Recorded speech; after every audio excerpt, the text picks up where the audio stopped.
Testing, testing, 1, 2, 3.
Alright, I'm going to get into it here pretty quickly.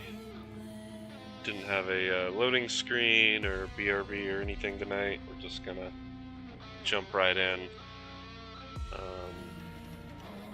Apologies for any lurkers, any folks that like to jump on and watch along. Been out on vacation for close to 3 or 4 weeks. Finally getting back to it.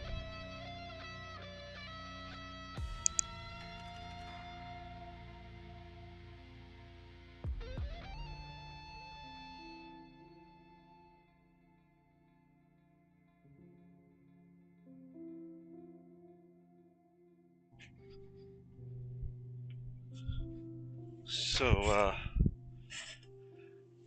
got this game.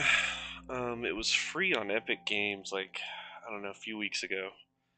And I snagged it before I went out on vacation. And I was like, this looks interesting, I want to play this. It's totally different from anything I've ever played before. I'm going to double check we got audio here.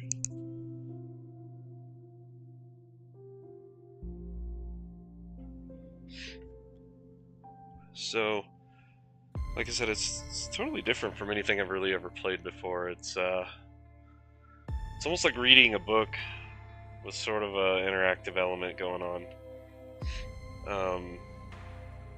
I played all the way through it, but I didn't exactly make the right choices the first time around. So I thought I'd play some more tonight and see how far I get.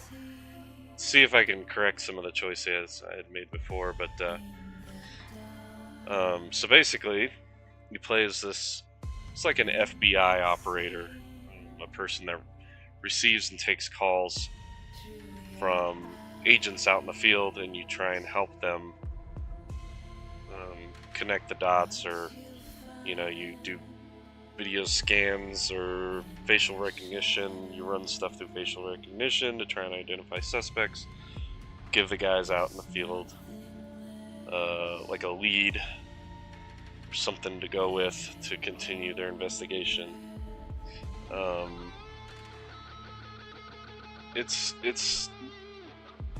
an interesting story. I'm not sure I fully understood it towards the end, so if I play through again here, maybe I'll catch up on some of the pieces I may have skipped. But yeah, it was really good. I was really impressed. I really liked it. So we're gonna jump in. We're gonna do a new game. Yep.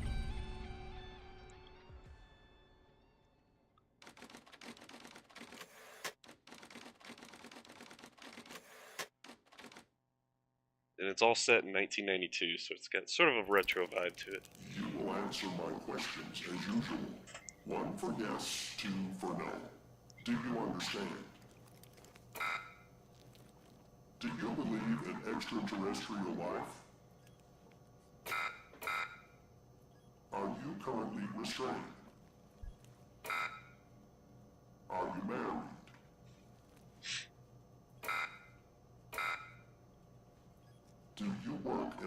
enforcement. Do you know who I am? Do you know who you are? Are you...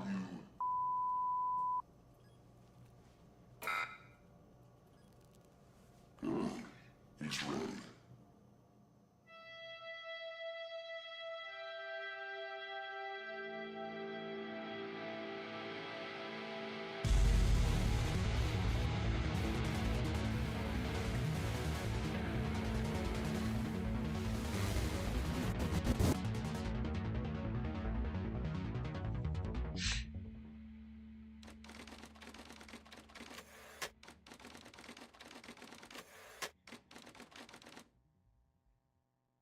So instead of FBI, it's called FDI.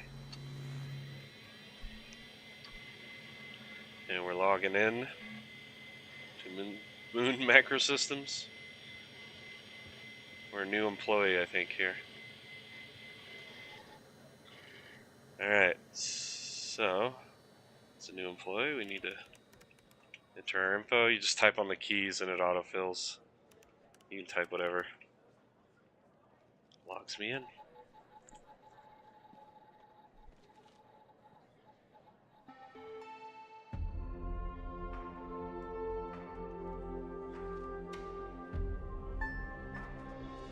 Welcome to the FDI.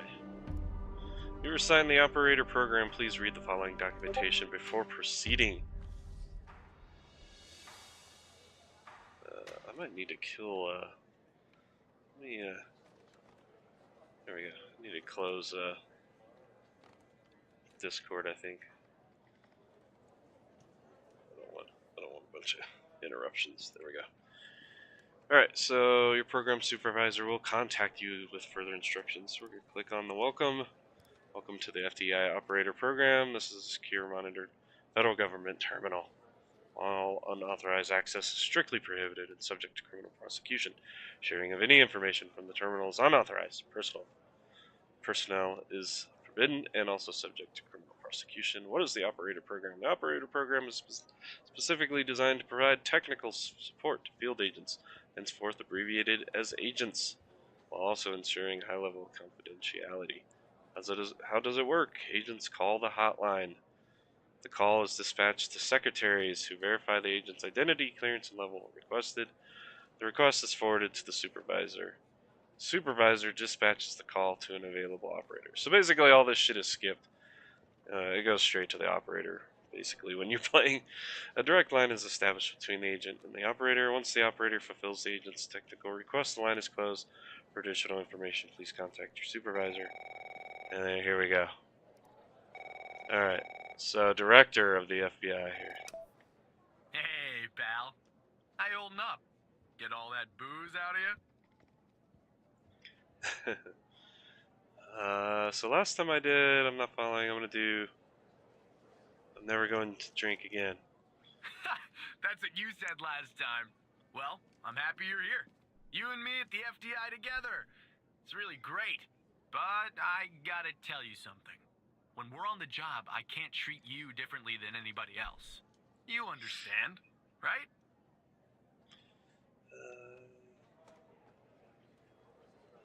How much does this More than your last job, I can tell you that. Well, I'd better run. The FDI can't run itself now, can it? Good luck with your first day, alright? Thanks, talk to you later, Mike. Don't worry about me, Director Trench. Alright, doesn't seem to matter what you click on those two.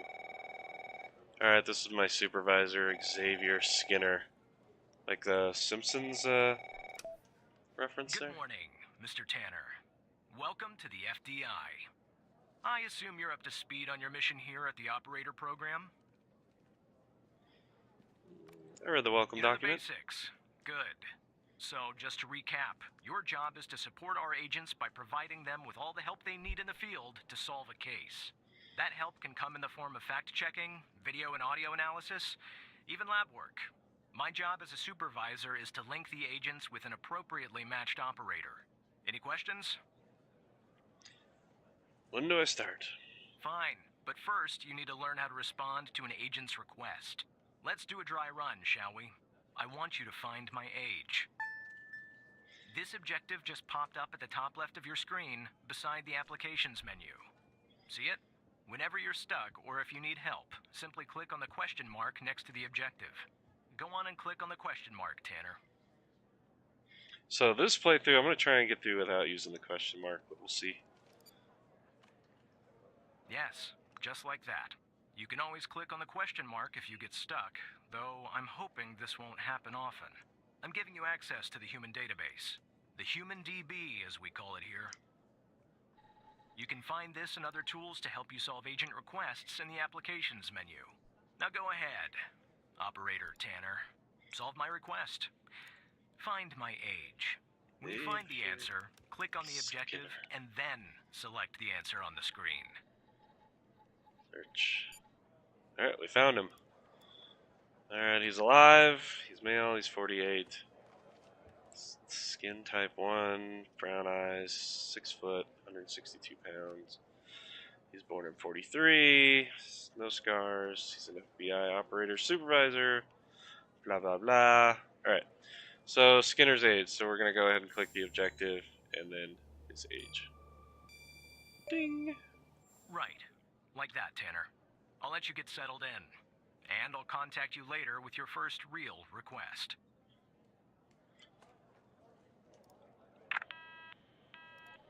Alright.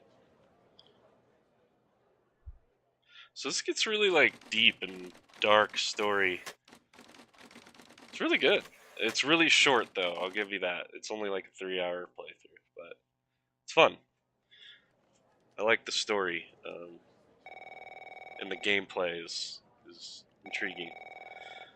What do you want, Xavier? Tanner, looks like your first request is somewhat of a baptism by fire. I have an agent working a homicide. It's her first case, too. Not ideal, but consider this a learning experience. I'll be monitoring you in the background. So did you say homicide? I'm patching the agent through now. I think he said the same thing with the other one. Alright, we're gonna answer. Alexandra Pendle.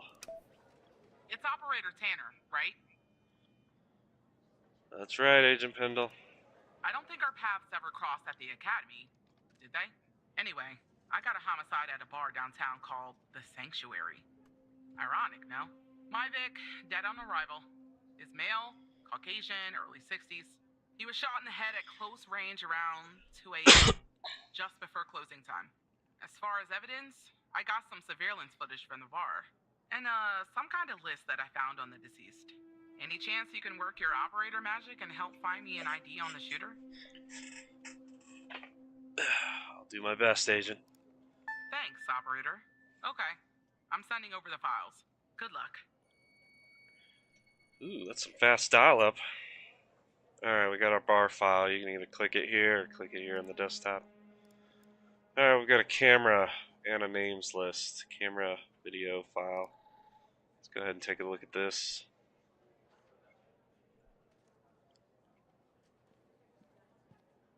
Here comes the assailant. Oh! Takes our man out right there. This is our cutting-edge video analysis system, Tanner. Click on any relevant elements in the video to trigger an analysis. Go on, give it a whirl. Alright, so after you've played through, you can pause, start it again. You can scrub through the video footage. So first thing we're going to do is click on him. Get an idea who he is. Just like with the video, you can click on a photo for further analysis. Let's do some facial recognition here. Looks like our victim is Henry Jenkins. For some reason, we can't access his full profile. Unfortunately, for the moment anyway, there's not much else we can learn about him. Error 403, access forbidden. You do not have the necessary clearance level to view this profile. I guess in more detail. Alright, that's all we got from that. So Henry Jenkins, remember that name. Alright, we're gonna scroll. back here. See if we can get an ID. This guy. Alright. Do some facial recognition on him. The Low footage quality. quality is insufficient for a proper ID, operator. You'll need to find another way to ID the killer. Alright, let's click. Let's try. See if we can view a plate here. Alright, we got a plate number. Enhance. Enhance. Just print the damn thing. Alright, we've got a CPL 481. It is a Toyota Corolla hatchback white. 1990. Pretty new. Owner is Ray Wells. Now, this is a distribution address. Stolen, not stolen. So we think our perpetrator is a Ray Wells, huh? Find killer's name. Alright, well. Ray Wells.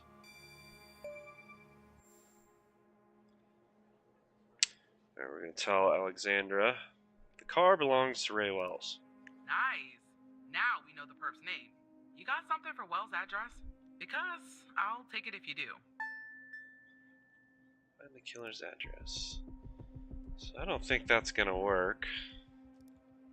Let's look this guy up. Human DB. Ray Wells.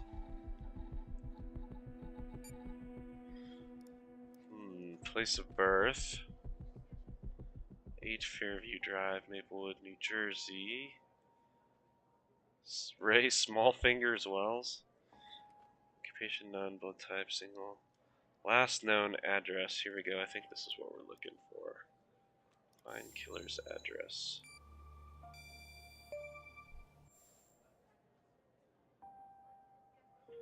Alright, 130 Laurel Street, Culpeper, VA.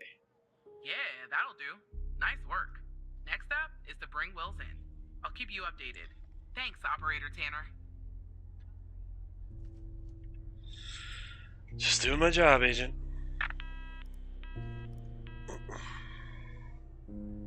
Not bad, Tanner. Not great, but not bad either. What the I'll fuck? contact you later with your next request. What did I do wrong?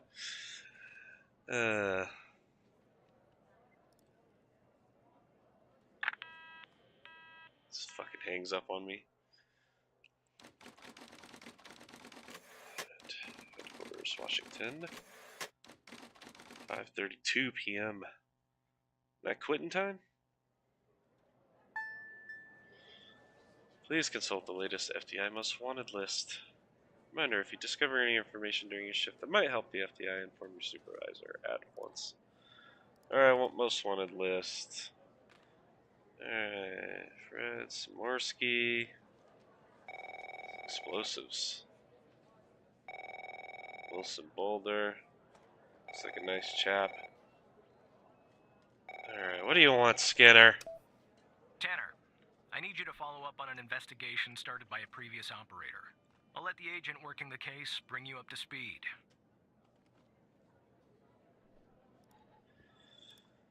Alright, of course, Supervisor Skinner.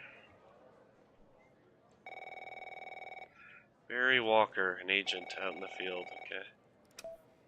Oh, please. Tell me you got something. Well, hello to you too. God damn it! Who are you?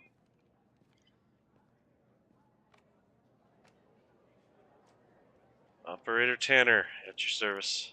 Great. Every goddamn time we get a new operator, it takes me twice as long. I got a life outside the FDI, you know?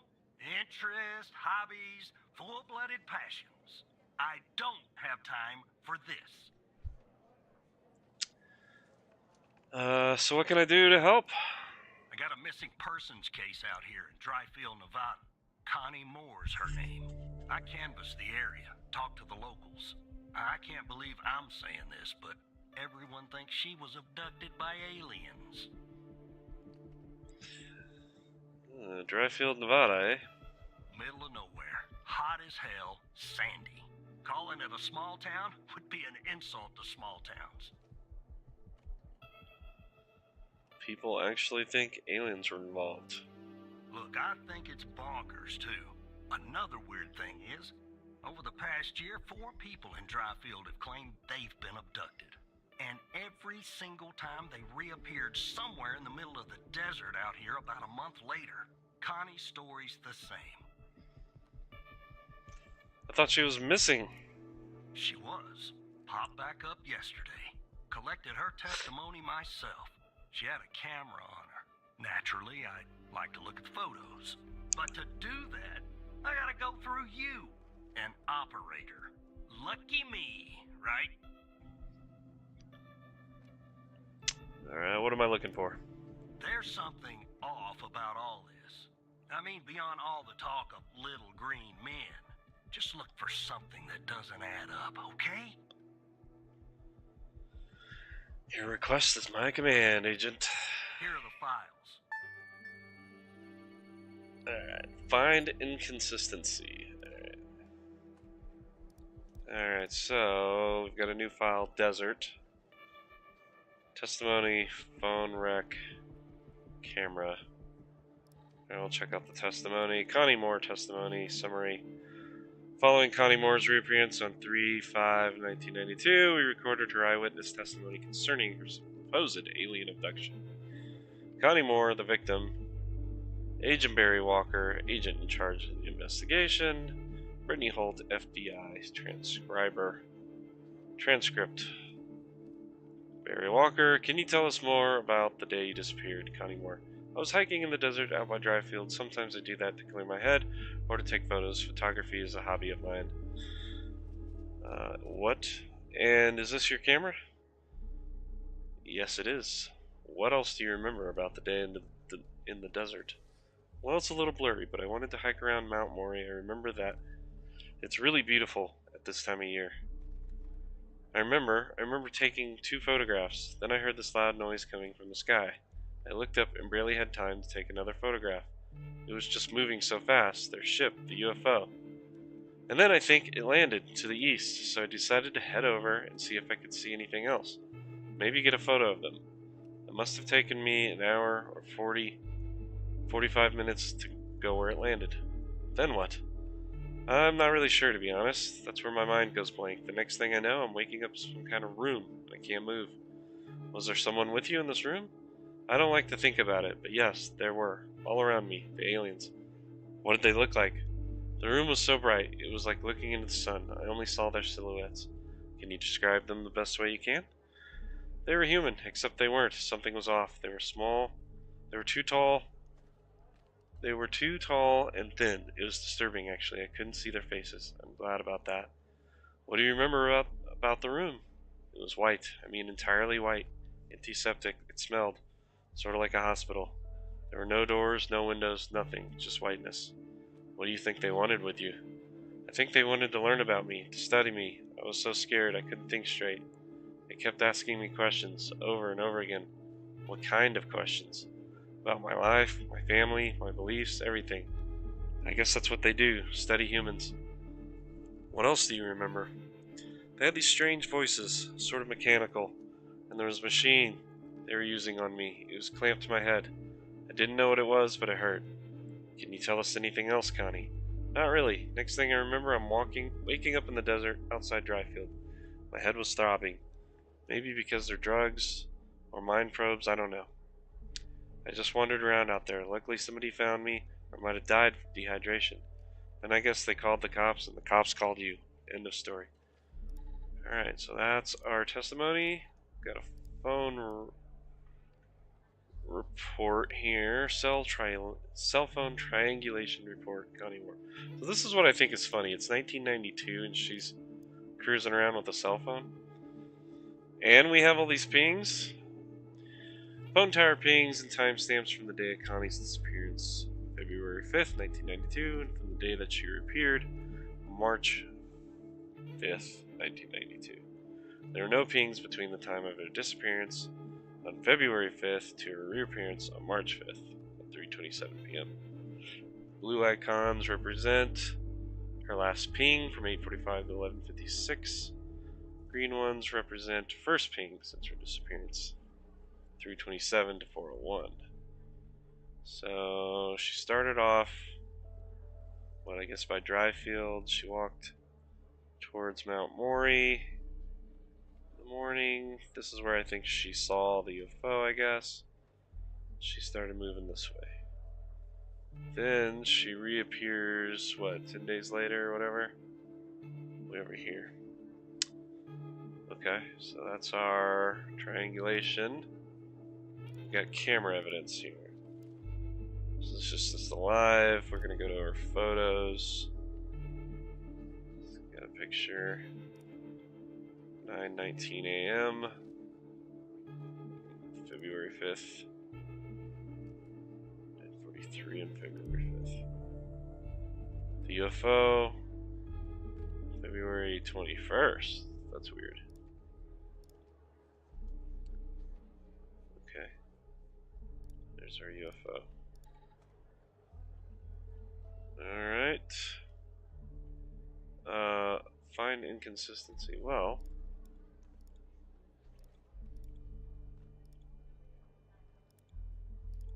is that the inconsistency?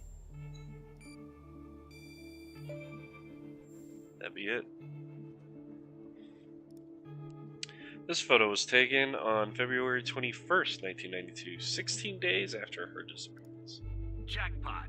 Connie said she took the photo the day she disappeared. Clearly, she didn't. Maybe the aliens did funny things to her brain. Maybe her brain was funny to begin with. Do me a favor. Locate the position on the map where she supposedly snapped this photograph.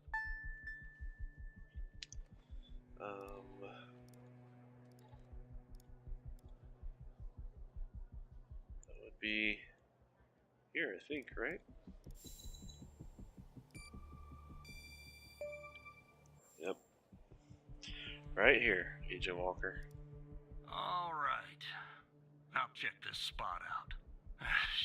Guess I gotta do a little hiking. Probably sweat my goddamn Whoa.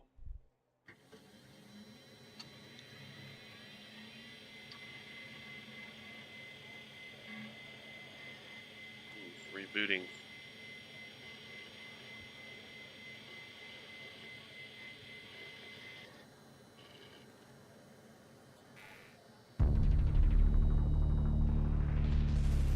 Ruh-roh.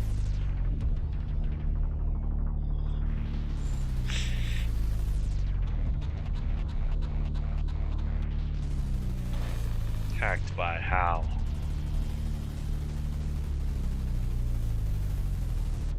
Love that ASCII art. Hello, Evan. How do you know my name?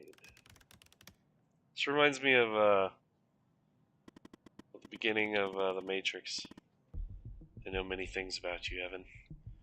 You're hacking into the FDI.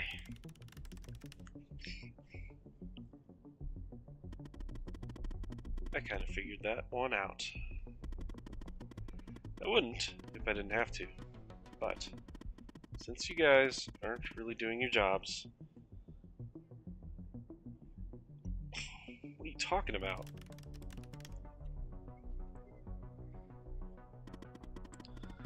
Let me show you something. Do you remember the list found on Henry Jenkins? What list? Agent Pendle found it at the scene. There were a bunch of names on it. None of this rings a bell. Really? Oh, guess what?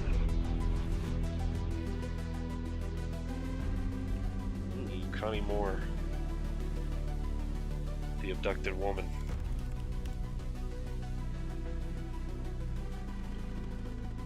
Pretty big coincidence, don't you think? I'm also going to assume that you didn't notice that of the 136 people on it, 122 have been reported missing.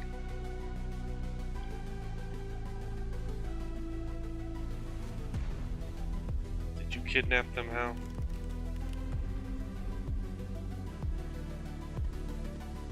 Don't be ridiculous, Evan. That wouldn't hurt a fly. Maybe annoying fly. One last thing. This is the most important part. There's a name near the bottom that's been redacted. That name is the key to understanding everything. I have to go now, Evan, but I'll be in touch soon. Promise.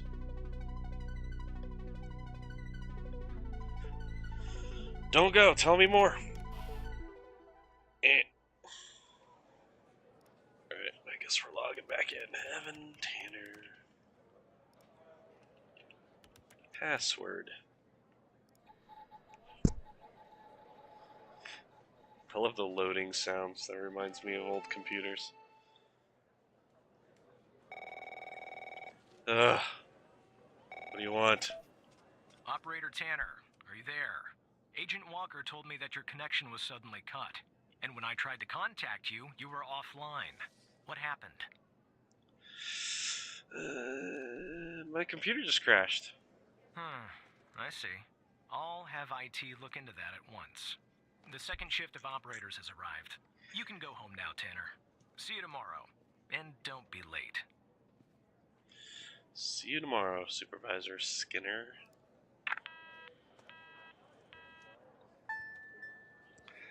Power off.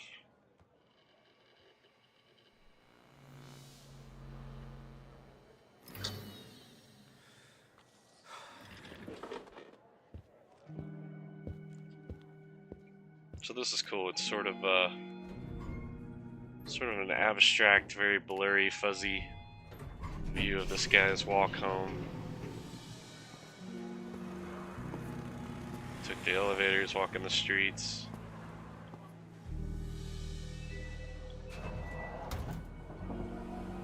Taking the subway. Onto his apartment.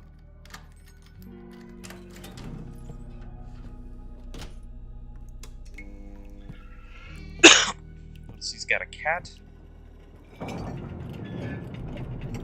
You know, the subway shakes his apartment.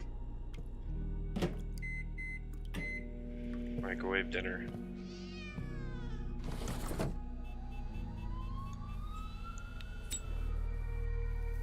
Light one up. It's been a long day.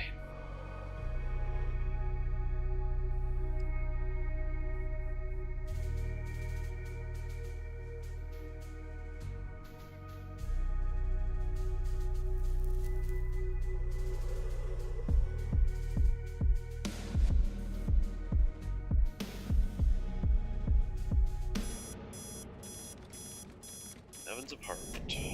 6 a.m.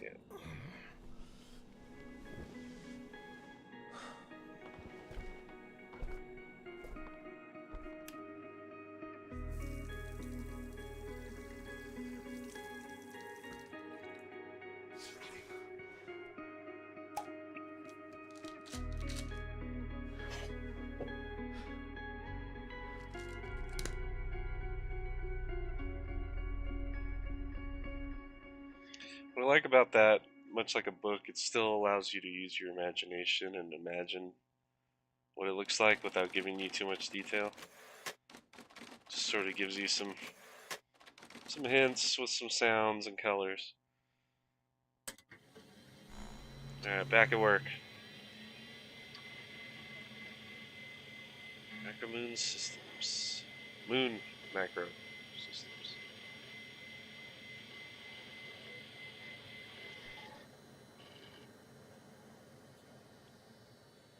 Alright, here we go. Let's log in.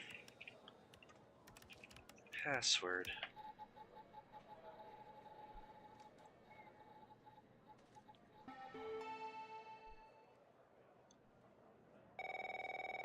Oh, Trench, what do you want? Hey, pal. So, Tell me, how'd day number 1 at the FDI go? Everything you had hoped for?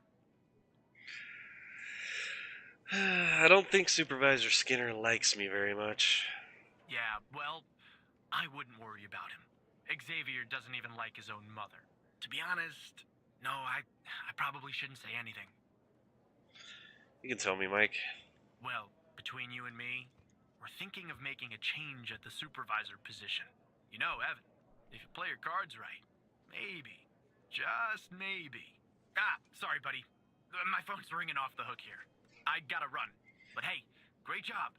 And just keep plugging away, okay? I'm proud of you, Evan. Alright, thanks, Mike. Talk to you later.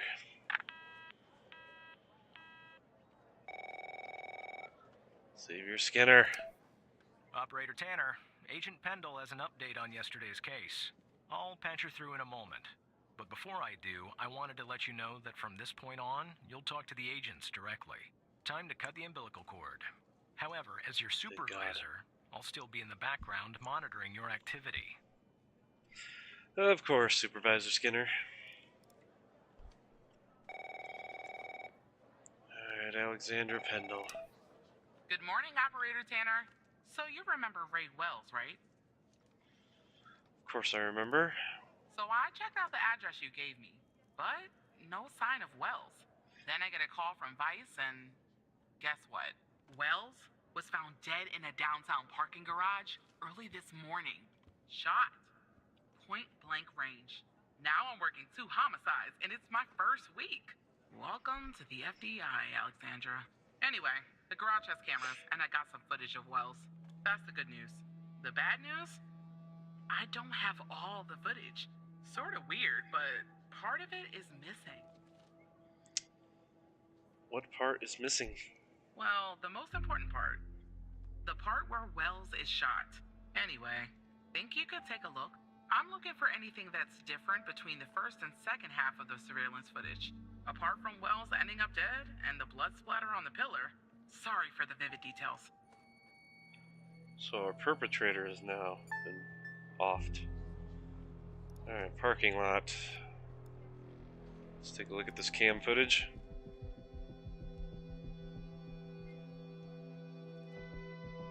He's standing by the pillar.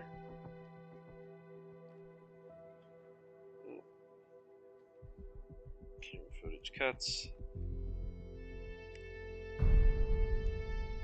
And he's gone. And the blood spreads. Okay. So, find something different. Find something different. So we're gonna scrub back and forth here. The blood moves. Let's try and scan this guy. Yep, Ray Wells, that's who we saw before. Okay, nothing new there. What could be changing? So let's look here. Nothing changed. Let's look over here. Looks the same. Let's look here. No. Car doesn't change back there. The cones. Nope. Can we scan this plate? Nope. You know, let's look at this car here.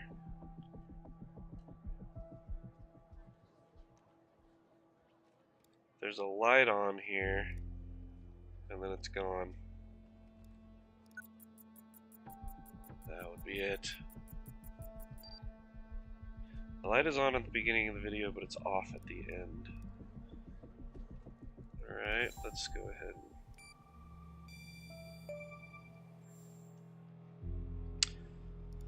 The light is off in the second part of the video. Look at that. Give me a sec, operator. I'm gonna check this out.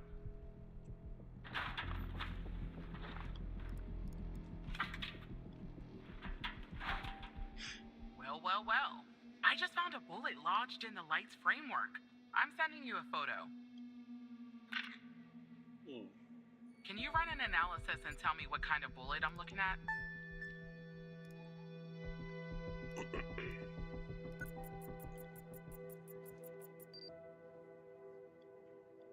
Bullet is a 45 ACP.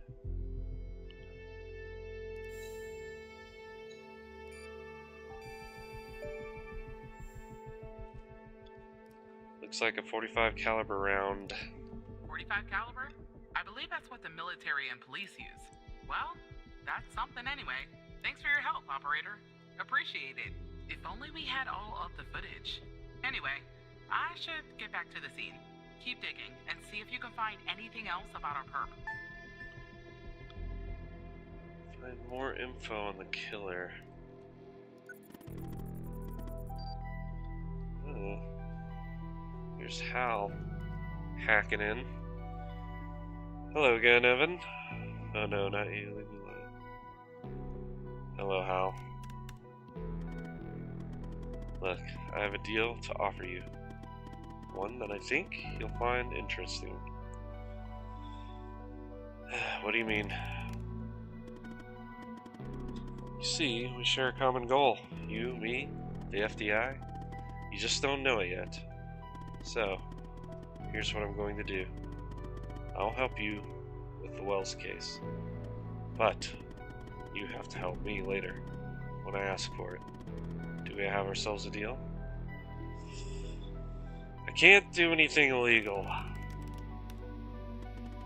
You won't be. I mean, apart from working with me. The world's most wanted hacker. Why would I help a criminal? Because, as I already said, we share a goal. And because, without my help, you and Agent Pendle will never solve this case. Wells' killer will still be on the loose. And, sadly, you'll never climb the ranks of the FBI. How could you help me? I have access to the surveillance footage from the garage. I mean, all of the footage. How did you get it? I don't have time to go into this technical details. No offense. But you probably wouldn't understand anyway. Will you do the deal, or won't you? I need your answer, and I need it now. Pendle could use my help, so... Yes, she could. And you could be her knight in shining armor, Evan. So, what I'll do is I'll go ahead and put this big juicy missing part back in so you can watch it and solve their crime. I'll help you if you'll help me. What if someone asks about this? If somebody asks how you got it, the missing footage, just say the analysis software restored it. It's supposed to be cutting edge anyway, right? So, do we have ourselves a deal?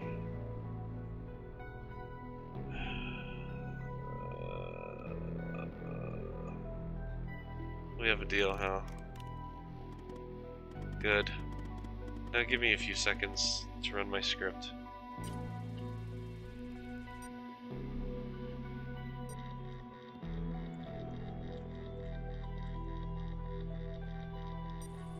I like that it's an MC4 instead of an MP4. Patching file done. Alright. The missing footage has been magically restored. I hope you have your popcorn ready. I'll be back a little later to collect my debt, Evan. Until then. Okay, parking garage. Let's look at this video footage now. What do we got here?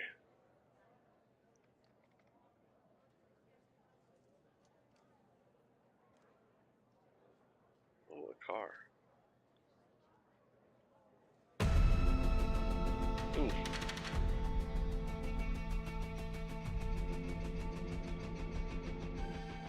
Alright, so they capped him from a car.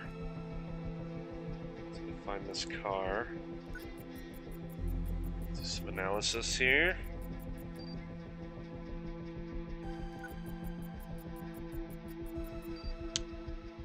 Ooh, okay, we got a picture of the killer. No I see that match. you ran the facial recognition software, and 0 matches turned up, operator. That's unusual. In fact, it shouldn't even be possible. Our FDI databases are exhaustive. I'll flag this issue for later. But go ahead and share the image with Agent Pendle. Scan this car. 1991 red Dodge Charger. That doesn't look like a 91 Charger. Okay.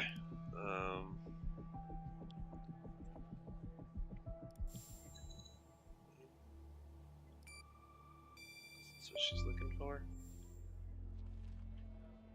Alright, I have an image of Wells' killer. Wait, I don't understand. How did you get this? Our software recovered the missing part. Well, this is huge. Thanks, Tanner. I'll canvass the area immediately. Maybe someone has seen our Prince Charming. I'll talk to you later. And thanks again. Just doing my job, Agent.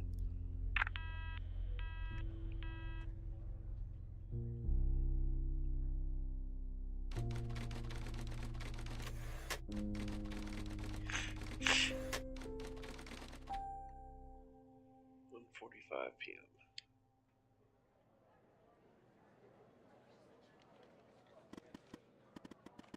Now, about that debt, Evan. Go ahead, Hal, I'm listening. Good. Now, I'm going to connect you to another FDI agent. Her name is Catherine Andrews. Just listen to what she has to say. Open your terminal and type the following command.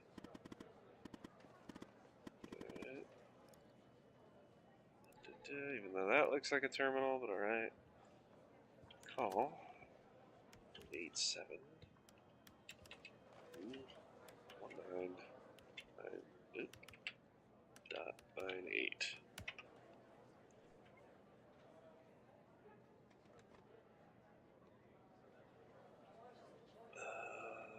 Oh.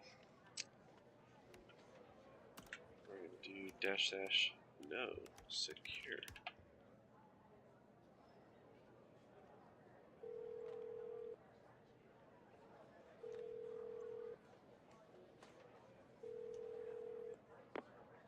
Hello, Operator Tanner. Hal told me that you'd be calling.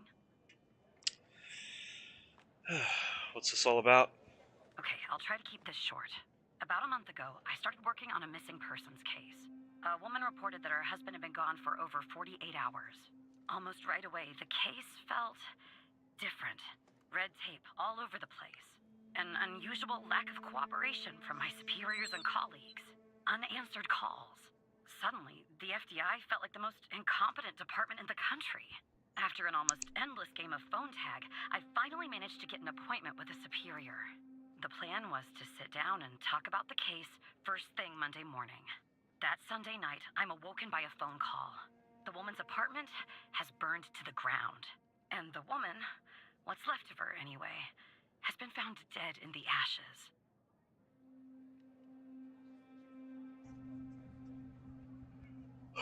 Let's see. So then, what did you do? So, I started looking into the fire, of course. I couldn't help myself. Plus, I felt like I owed it to Mia. That was the woman's name. Mia Cole. Anyway, it wasn't long before my superiors found out and pressured me to stop.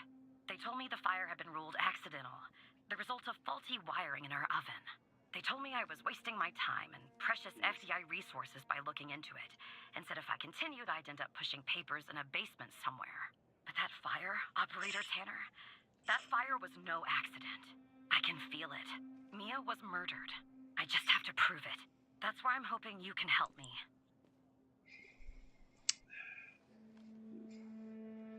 How do you know it's not an accident? Go ahead and search them in the human DB. The husband's name is Sasha. Sasha and Mia Cole. Please.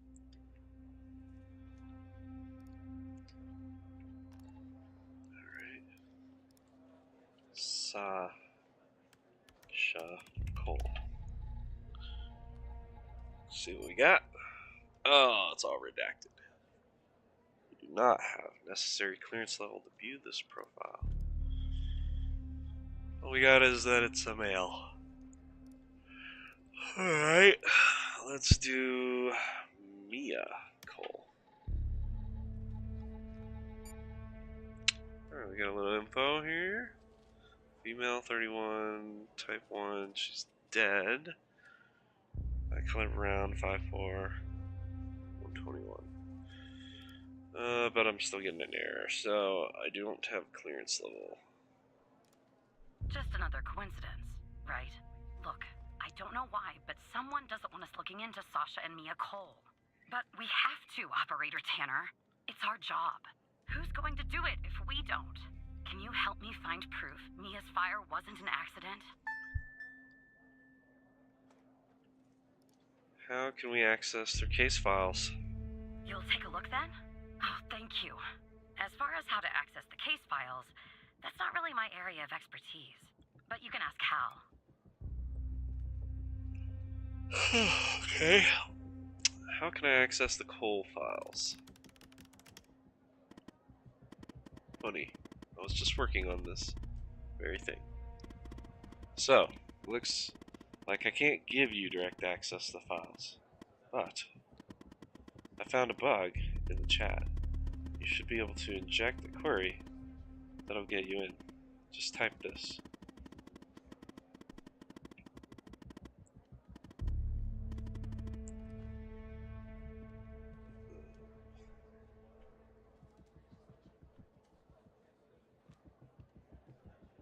This one? Despite being, well, a thorn in the side, you have to admit Hal gets results. Alright, fire. Okay, here are the case files. Summary. Investigation report. The following report was written by Agent Andrews and modified on redacted by redacted. Case ID 9XQLHC. Status closed as of February 27th, 1992.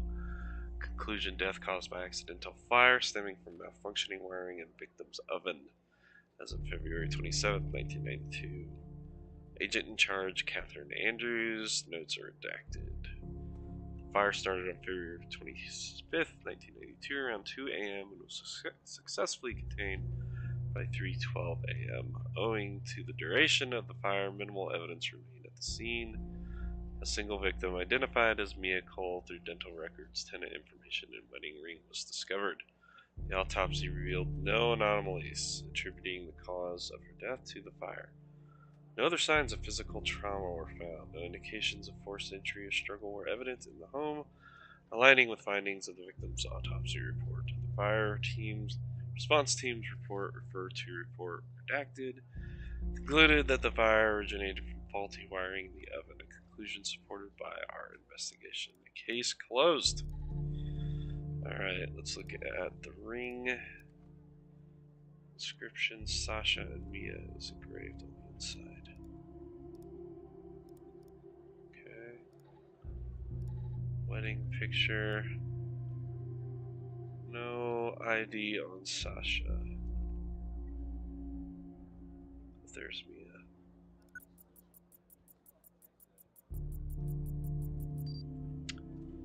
Yep. Alright, here's our sample. Oh boy. Alright, it's an ash sample, non-organic, solid, 4.2 grams, gray. Alright, chemical analyzer. You have opened a chemical sample. We have automatically given you access to the CSLCA data report application. You can find it with other applications in the top left menu. Please review the user manual relative to the chemical sample analysis process before proceeding. You can find those documents in your personal drive. Documents, ChemScan, LCA, user manual. Your supervisor will contact you with further instructions. Alright, so user manual. Lab tech ChemScan LCA user manual analyzer. This user manual for ChemScan LCA chemical analyzer provides guidance on proper use and operation, but does not replace proper training in handling chemicals. The manufacturer and authors of this manual cannot be held liable for injuries, damages, or loss resulting from the use of instrument or handling of chemicals in a manner not in accordance with this manual or applicable laws and regulations. Welcome to the user manual for the ChemScan LCA chemical scanner analyzer. This manual is designed to provide you with the information you need to safely, effectively use the instrument to perform chemical analysis. Please read this manual carefully before using the ChemScan LCA. Follow all instructions to ensure the safe, proper operation of the instrument. If you have any questions or concern about the use of the ChemScan LCA, please contact us. How to use: open the sample in the dedicated ChemScan LCA software. I guess that's it. Input the appropriate settings for your sample using formulas found thereafter. Start the analysis process. Note that this may take some time. Once the analysis is complete, open the CSLCA data report application, input the results from the ChemScan LCA analysis, and initiate the calculation. The CSLCA data report will then return the chemical composition of the sample. Sample simulate settings calculation. Alright. So we're looking at a solid. For a solid sample size, ion size is typically around 6. I'm going to type in 6.0. If the material is organic, then the ion size must be set to 3.5 to avoid damaging the sample. It is non-organic, so we're going to leave it at 6. Alright, let's move on to delta 5. The delta 5 can be calculated using the following formula. For an organic sample, the weight in gram times 250. For a non-organic sample, in gram times 100, 4.2, 420.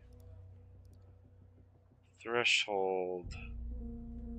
This is still solid. The threshold should be set to half of the delta.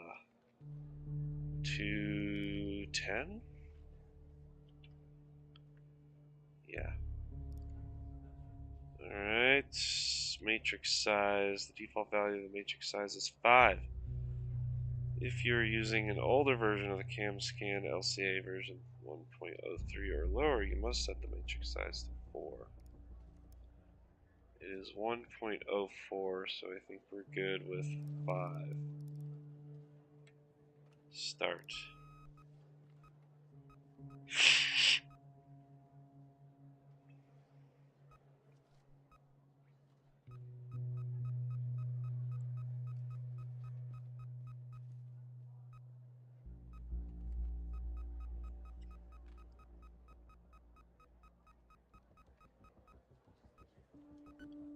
Done. Results.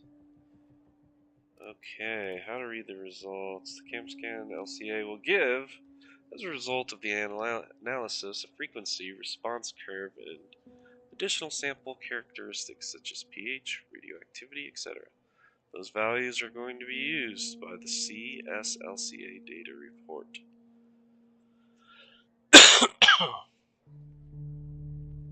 Alright, open the CSLCA data report software and input the CCVT, pH, and frequencies in order to calculate the exact composition of the sample. The response frequency must be entered from highest to lowest intensity spike. There must be between 1 and 5 spikes that are higher than the threshold represented by the red area. You can see the mouse pointer to calculate the frequency. Okay, so we're going to open this guy, move this over. Alright, so it's from order. Yeah.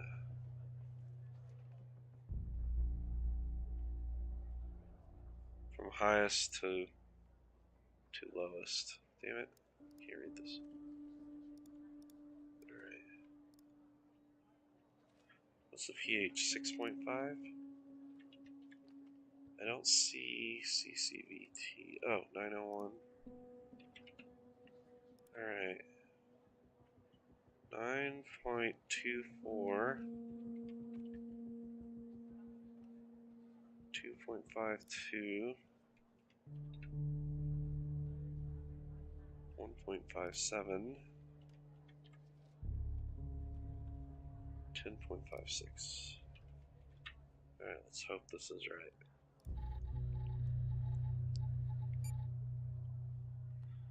Comp 1, cellulose wood. Comp 2 is gasoline. There it is. Comp 3, other non-identifiable residues. Less than 5% each. Okay. Prove fire's not an accident.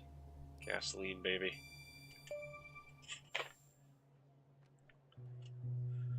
There were traces of gasoline in the fire. I knew it. Faulty wiring my... You know what?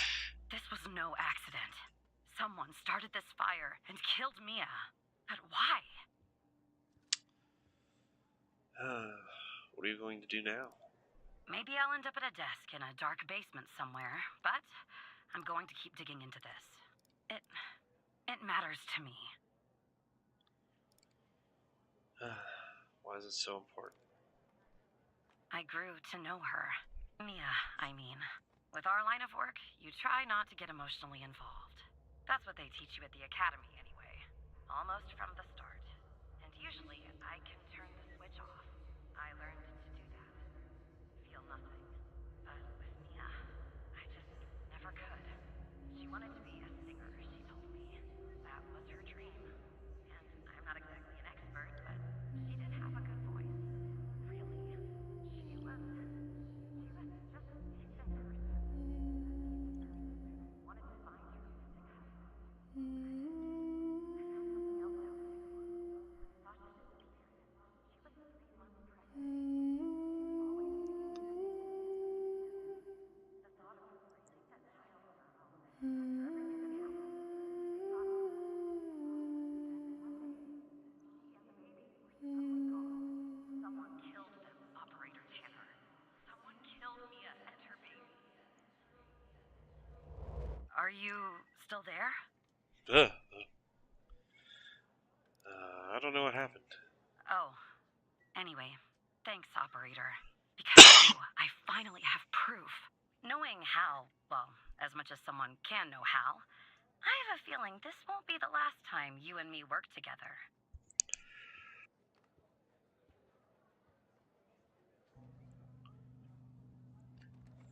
Good luck, Agent Andrews.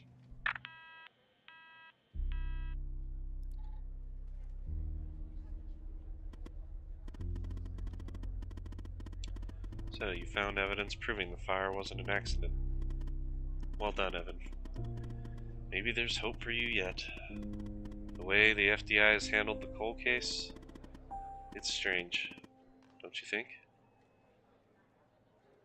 It does seem suspicious, yes? Yeah, it does. I just don't know what they're hiding, or why. Look, I know you probably still don't trust me. I'm on the FDI's most wanted list. I hacked into your computer. I get it. But tell me something. Why would I bother going to the trouble of working with a low-level FDI employee? Sorry. If I didn't have a good reason to make my life a living hell,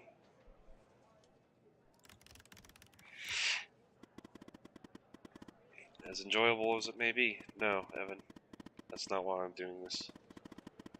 Maybe you're thinking about turning me in to get that reward.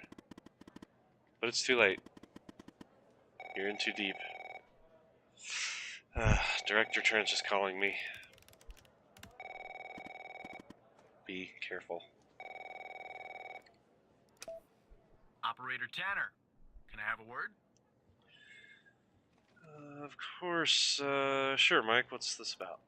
I see that you've been looking into the database entries for Mia and Sasha Cole. You want to tell me why? I wanted to catch up on the case.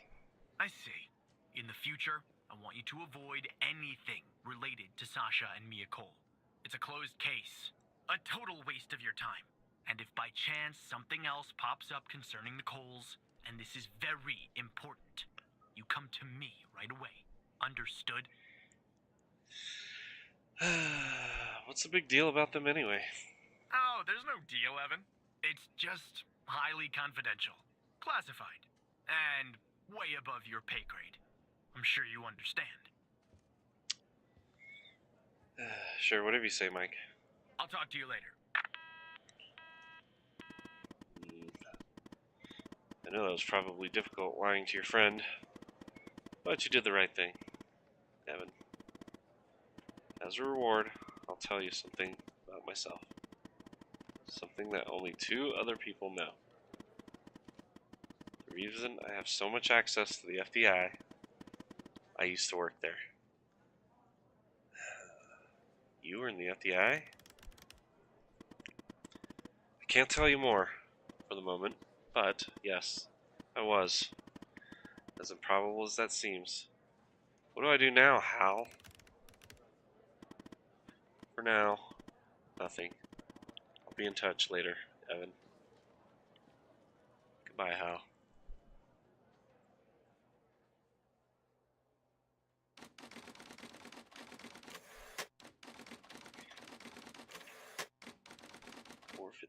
p.m.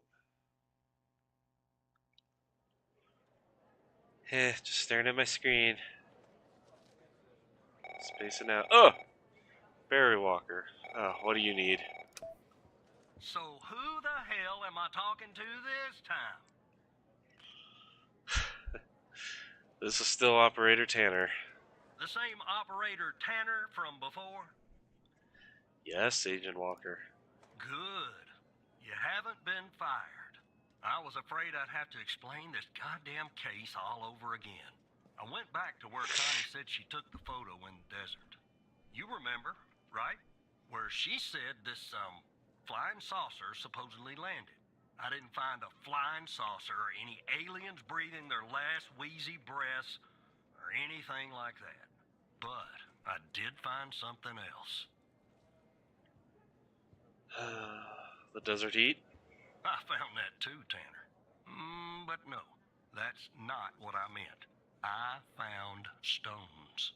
A bunch of stones lying there on the surface of the sand. I'm no geologist, but they look funny to me. Like they'd been moved. Put there for a reason, you know? So, I call it in. Because I'm sure as hell not gonna dig myself, Tanner. Not in this suit. A team arrives an hour later, and they start digging. Sure enough, under one of the stones, they find a body. Advanced state of decomp. They dig under another stone. And lo and behold, this time they find an entire skeleton. Turns out, we're standing on some sort of desert graveyard. Huh. How many corpses are out there? Hard to say, but I counted more than 100 stones.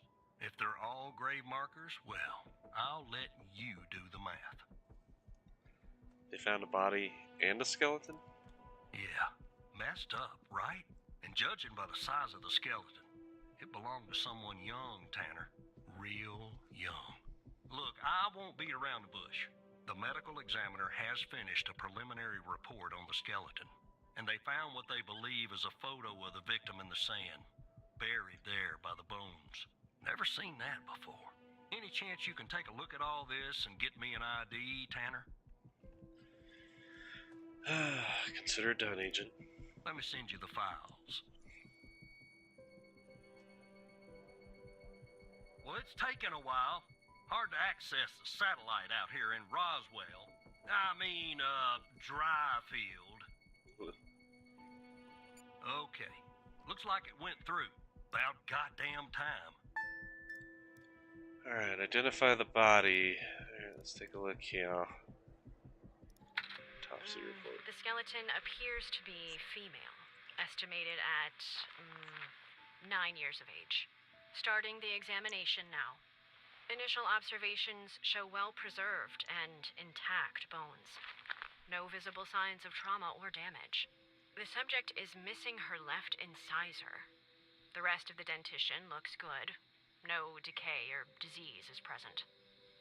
Moving on. Here's something interesting. One of the metacarpal bones on her left hand, the metacarpal 3, has a slight curvature. You don't see that a lot.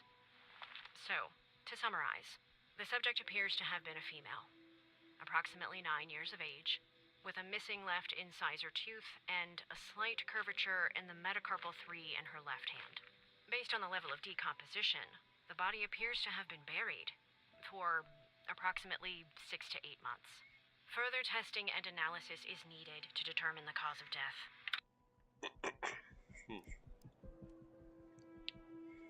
Identify the body. Photo front. Can't see her. Some facial recognition. Okay, this is Henry Jenkins again. Guy who was often the bar, right? Okay. There, we got a badge. It's kind of silly that it's like scanned, but then it's on like a desk. Alright, Henry Jenkins, R&D Director, Class S, clearance level 4. Alright, BM Technologies. Identify the body. Back of the photo. Welcome to the facility, Gabby. You are in good hands now. Sincerely, Dr. Jenkins.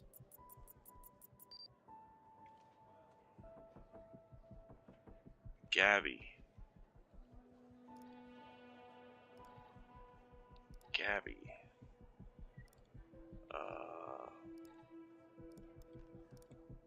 Gabby? It's not gonna be enough. Where was that list?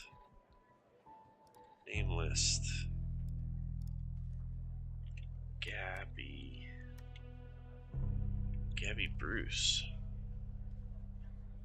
Let's see if this works. Alright, that's a weird name, but alright. Her name is Gabby Bruce. How did you find this, Tanner?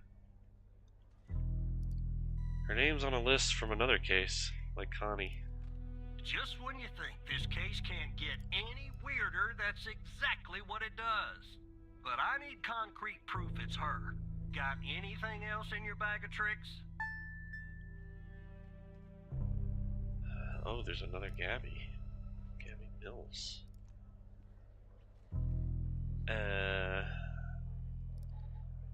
Show evidence.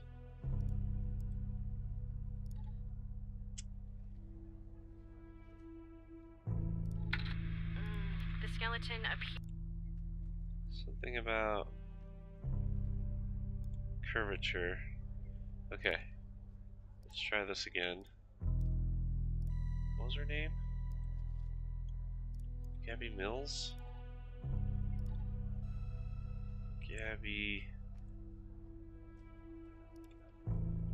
Gabby Bruce.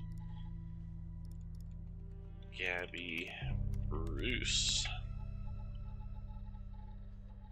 Let's see what we find. Aha! Female 9. 1982. Metacarpal bone, abnormal growth.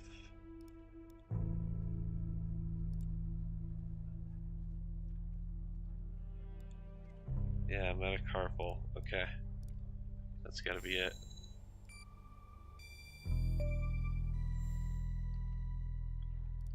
Gabby also has an unusual bone growth. I'll be damned. 9 years old, Tanner. Breaks your goddamn heart. What the hell is going on out here? And what's the connection to Connie? Okay, the examiner has just finished processing the second body I was telling you about. The one in the advanced state of decay. Let's see here. Adult male, early 60s. Ah, they got an ID on him. Quentin Spence. Want to see if that name is on your magical list too? Okay. Quinton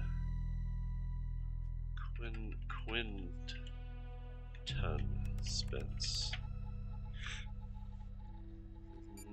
There he is. 56. Missing. This guy's missing.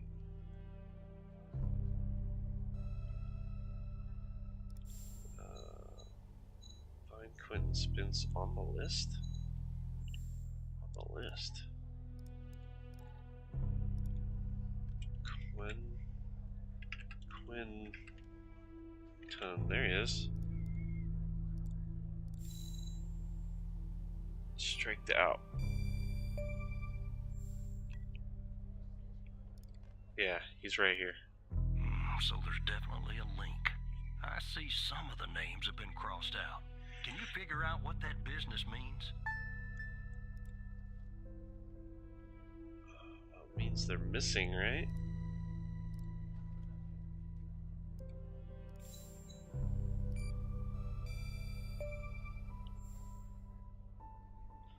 Crossed out means the person is missing. Looks to be about 100 names like that. That number matches the stones. God damn. And if I was a gambling man, I'd say the circled persons are still alive. Like our Connie. There's something else about Spence, Tanner. What's that? They found him buried in a lab coat with some, you're never gonna guess, floppy disk sewn into one of the pockets. Remember what I said about this case getting weirder and weirder? Now the second disk password protected. Open that second floppy disk and give me an address tied to Spence. Something I can look into. I'm getting a little restless with you doing all the work. The operator program. Oh, I'm sending everything your way.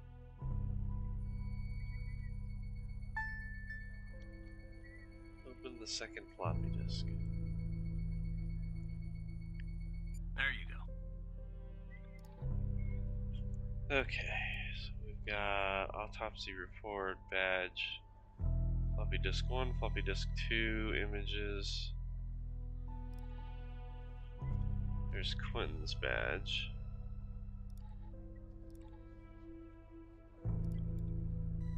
Dr. Spence. FMP 1138. Okay. Study. Upon my arrival at the BioM facility, I was warmly greeted by Dr. Jenkins himself. How fortunate I am to work with such a passionate and talented scientist, even if in a subsidiary role. During a meeting, Dr. Jenkins explained that I would be heading up a trial involving FMP 1138. Yeah, FMP 38.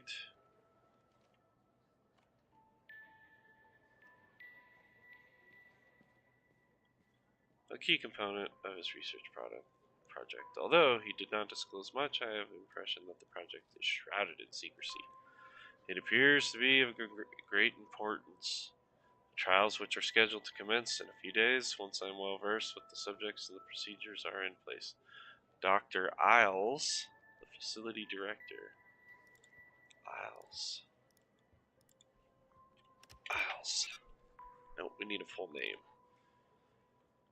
It informs me our work has potential to significantly enhance the well-being of our patients who have been selected specifically for our research. The entire facility itself has been constructed for this purpose alone. Although I am unaware of the project's source of funding, there appears to be no shortage of resources. I am truly optimistic our research will make a profound difference and push the boundaries of scientific knowledge. Okay. FNP 1138. Plasticity of the brain. Contributes to synaptic plasticity by modulating strength. Connections between neurons, dysfunction, receptors implicated in various neurological psychiatric disorders, including Alzheimer's disease, depression, and schizophrenia. Synapse.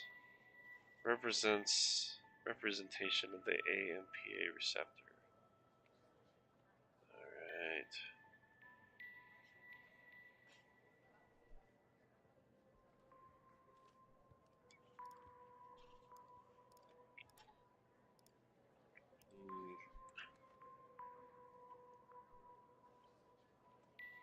Results demonstrate that FMP 1138 significantly increased the frequency and amplitude of EPSCs, indicating enhancements of synaptic transmission. These findings suggest that FMP 1138 has the potential to improve neural connectivity and plasticity. This could have implications for treatment of neurological psychiatric disorders characterized by synaptic dysfunction. That's what I just read. Oh, look at this. Wait a second. Where's our floppy disk 2? We need a password.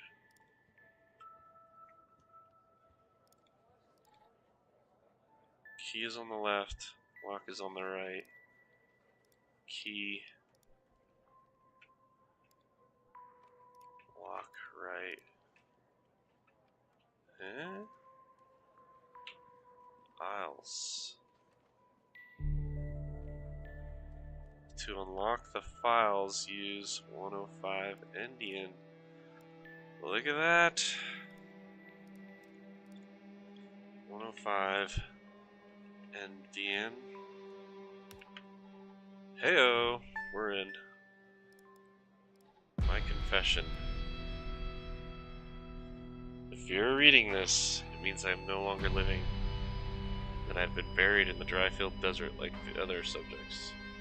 I implore you, whoever you are, to share my story with anyone who can make things right. My name is Quentin Spence. I was head of operations at the Bion facility. I am writing this letter because I am about to resign from a job that one cannot simply resign from.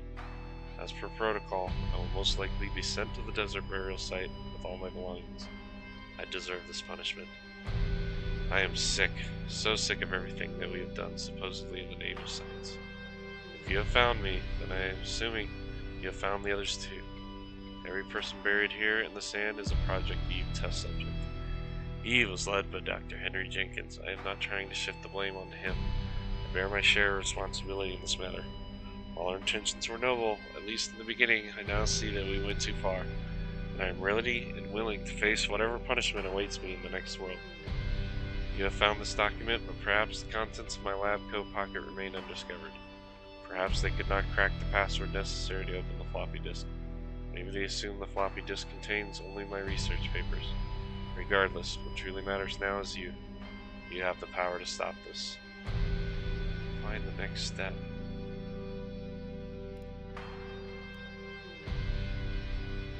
Please do not be as cowardly as I was. Next step.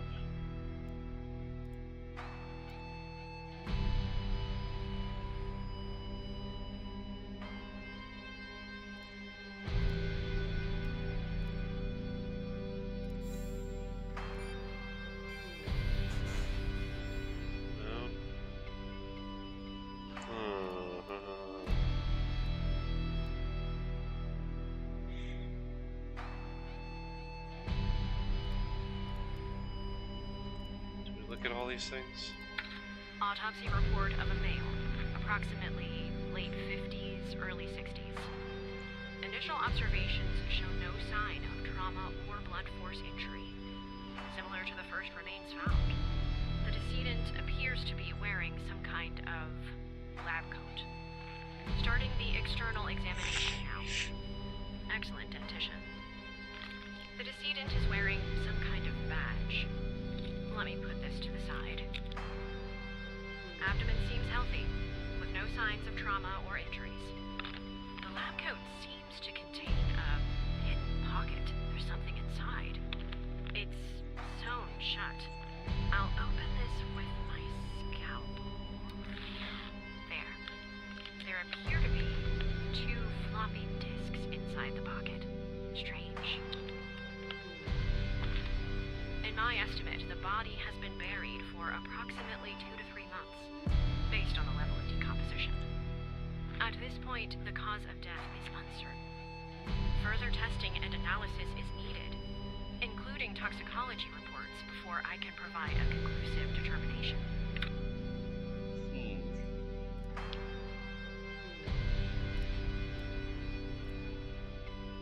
Badge. Discord. What was in here? Oh yeah.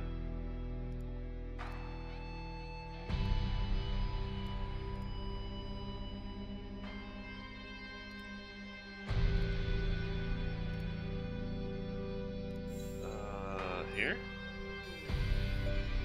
Aha.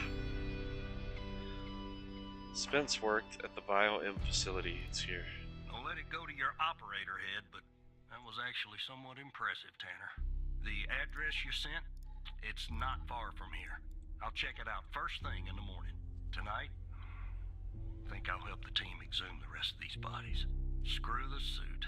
God help us, Tanner. God help every single one of us. Take care of yourself, Agent Walker.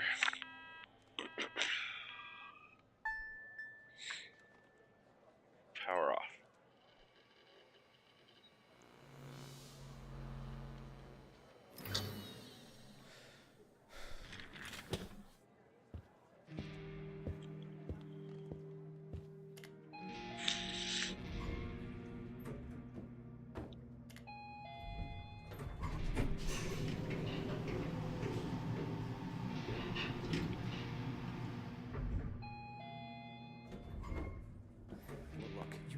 Something about it.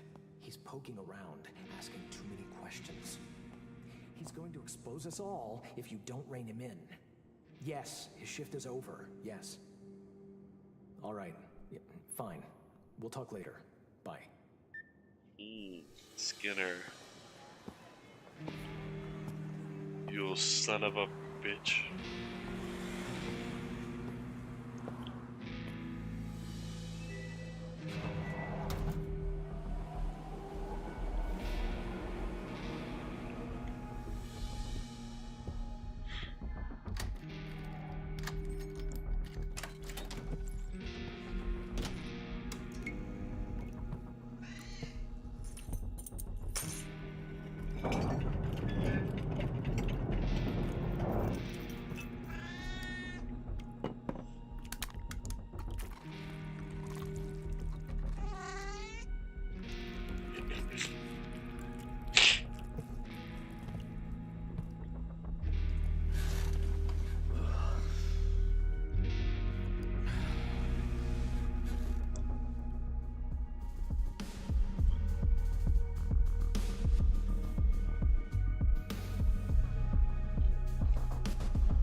Sam, shower.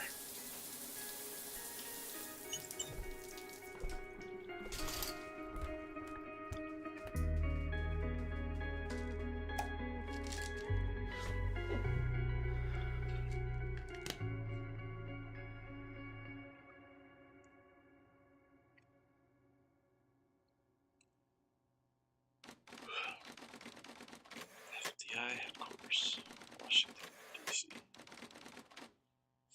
7:25 a.m.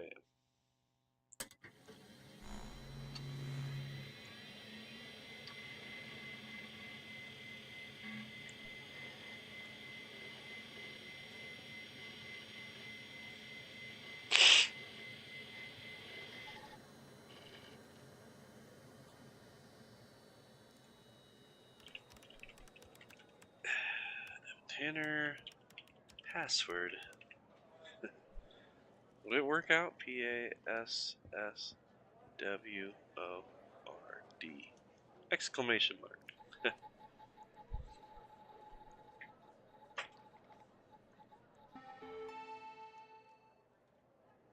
Alright, we're back.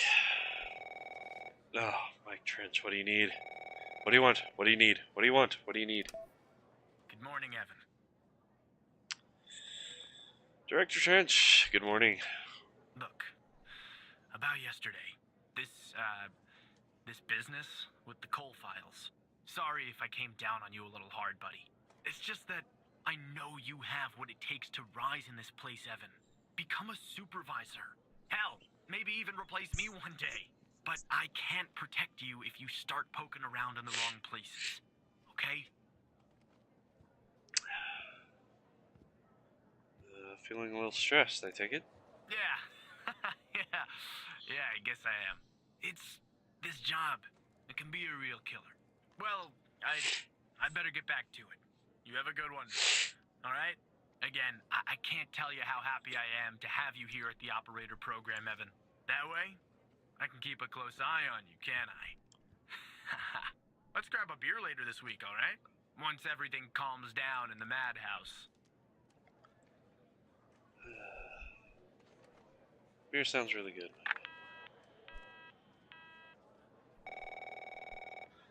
Alright, Barry, what do you want? Operator Tanner, that you? Why are you always unsure?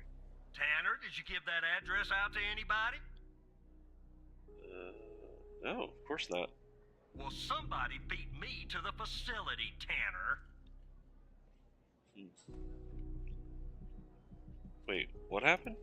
The BioM facility burned down last night, Tanner. Up in flames.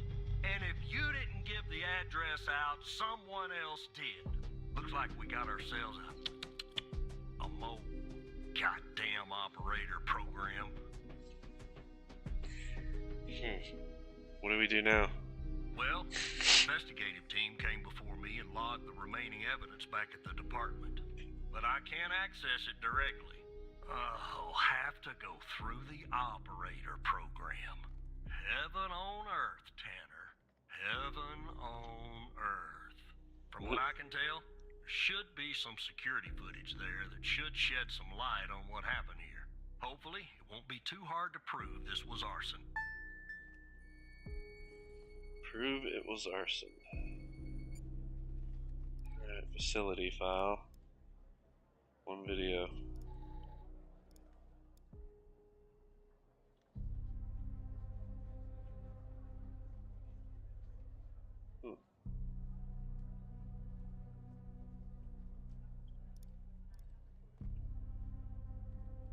It's a long video.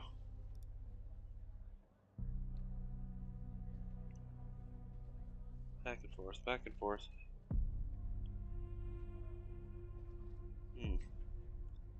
Oh. Got an alarm. What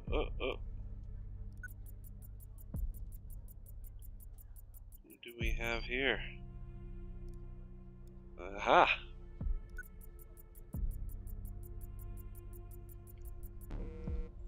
No match. Again.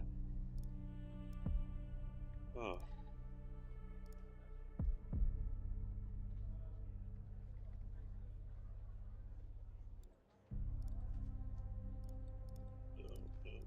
No. Nothing to click there. Let's go back to when he entered.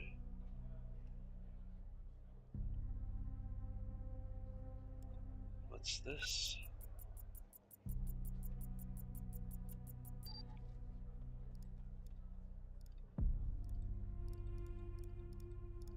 The jerry can. That should do it.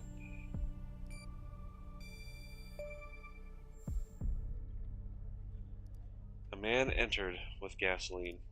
Yeah, that's not a box of wine, is it? Can you get an ID on this guy? Sorry, no match in the DV. Would have been too easy, huh? I'd like to get in the facility. Take a look around.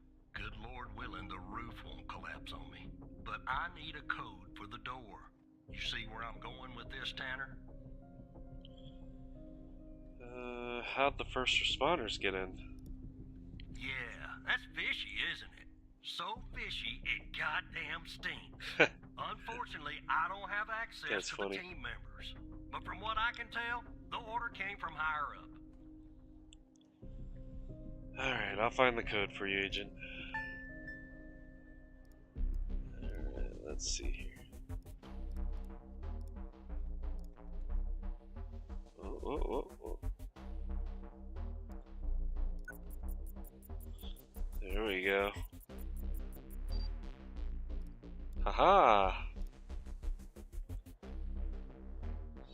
0 1 4 4 8 5.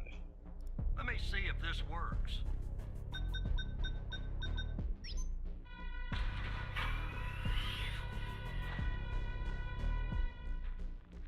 All right, I'm in. Damn it! The smoke in here will ruin this suit too. That's 2 suits in 2 days. Tanner! What the fuck? Let me see if I can find something useful. Something did I the do? investigative team left behind. Sure as hell won't be easy. Why do you say that? Because this place is just about burnt to a crisp. I don't know what went on here. But if you ask me, it's a pretty elaborate security system for a medical facility. Do you see anything yet? Not much, to be honest. You ever wonder what the baby of a hospital and a prison would look like? Because that's exactly what this place is. While I look around, maybe you could dig more into our little arsonist friend. What exactly am I looking for? Anything that you can find, Tanner. I look picky to you, an ID, a link to another case, his favorite flavor of ice cream. Just give me something, all right?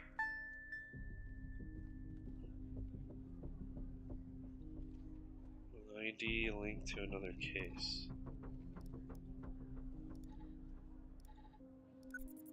Okay. Another case. R. That doesn't look like him. No. Let's go to desert. No. Parking. Killer. Yeah, kind of looks the same, huh? It's a long shot. No. Facility case. Suspect.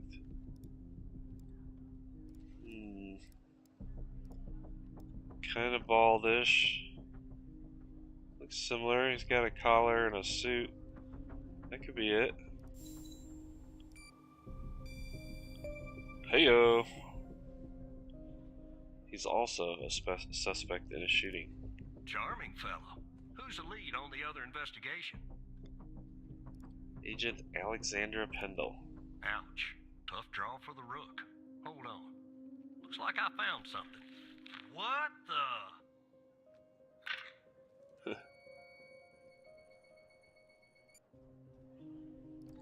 Funny. You see what I'm seeing, Tanner? Looks like our gal, Connie Moore, was a bio-impatient. Huh. Was she hiding this from us? I don't know. I mean, I don't think so. Past her polygraph were flying colors. She told us the truth. Her truth, anyway. Any records on Connie? Nope. Looks like either the first responders took that info with them or it burned in the fire.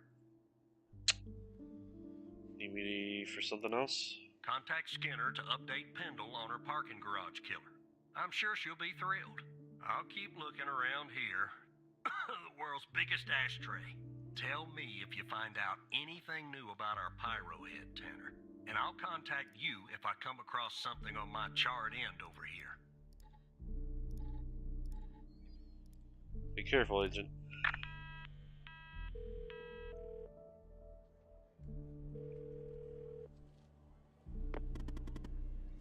Wait! Ooh. What do you want now, Hal? Don't contact Pendle. Huh? Why not, Hal? Agent Walker, though really grumpy, is right. There's a mole in the operator program. Hairy, stinking little mole.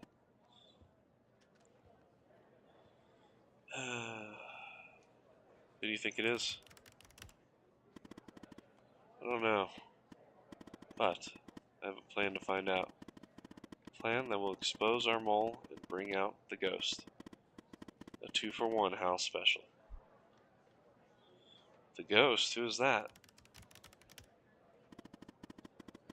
That's what I'm calling the guy who doesn't appear in your databases.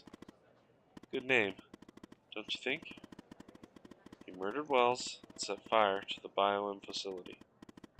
I'm pretty sure he killed Mia Cole too.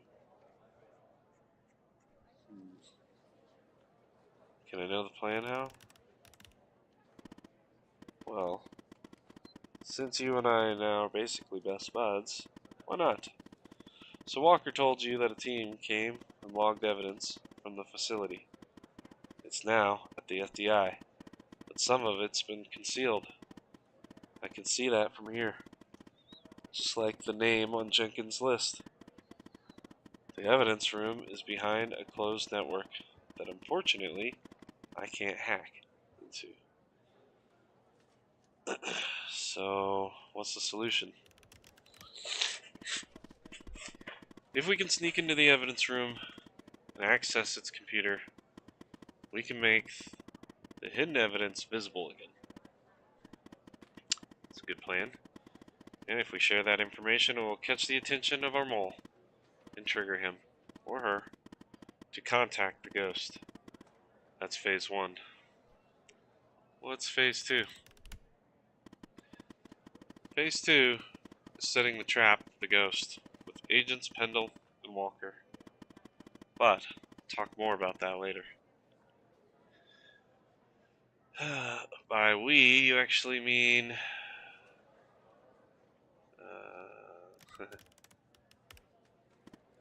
yes, Evan. I mean you. I can't get into the evidence room. Not yet, you can't. But just give me a second. Okay. I've hacked the accreditation server, giving you access permission. It's go time, Evan. So I just use my badge?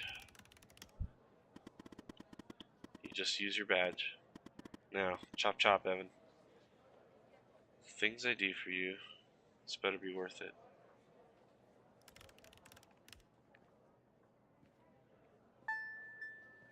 Log out. Alright, onto the evidence room. I guess.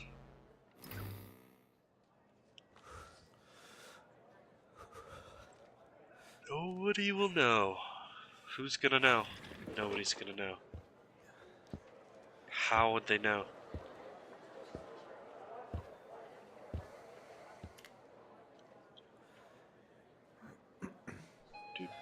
Let's take the elevator.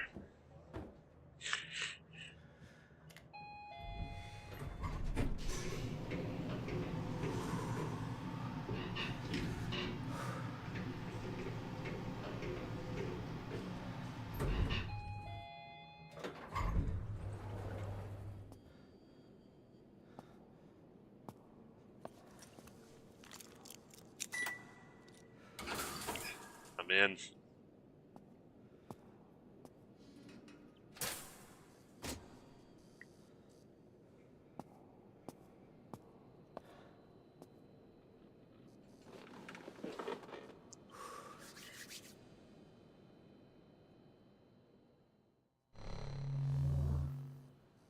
Ooh, DOS.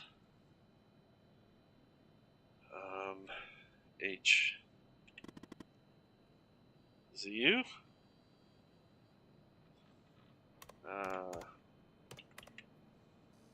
Ooh, I gotta use the keyboard now. How am I reading you? Connecting to the screen allows me to somewhat see it, but I can't do much from here other than slightly modify the help section. Go on. If you can access the screen, can't you find the missing evidence yourself? I can't access everything. The help menu, as boring as it is, was the only thing that loaded from the global FDI network. You'll have to access the files and look for the hidden evidence on your end. You'll have a little work, Evan. Sorry. Okay, go ahead and log in. You can come back to H for help. Or, you know, how, if you need my assistance. Alright, escape. A for authenticate. Evan Tanner.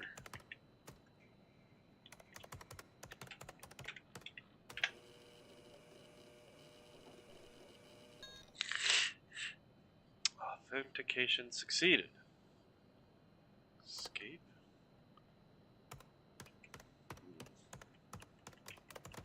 Forbidden access. I'm getting an error message. Oh, whoops. Forgot to do something on my end, actually. Just a second. Okay, just updated your credentials. You should be able to see the files now. Look in the hidden column. See if you can find any evidence from the facility case that you can make visible again. And come back here after you've done that, okay? Okay.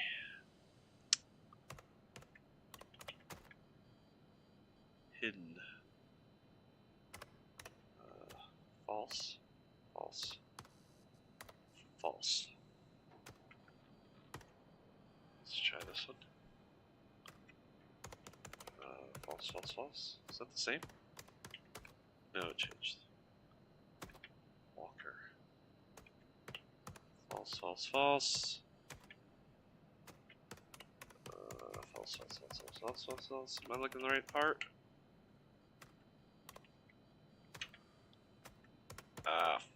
Here we go. False, false, false, false, but true. Okay. I don't know what I'm doing here. What was hidden? False. There we go.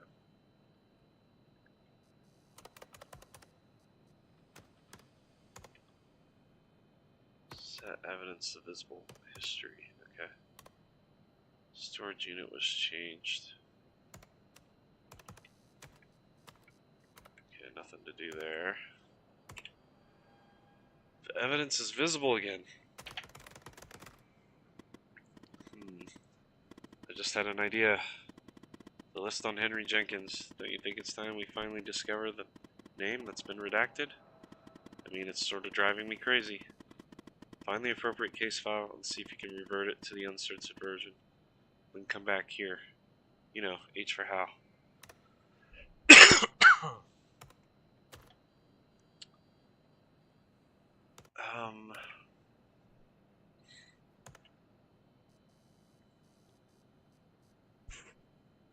List on Henry Jenkins. That was like the first file, right? Name list. Censor sensitive info.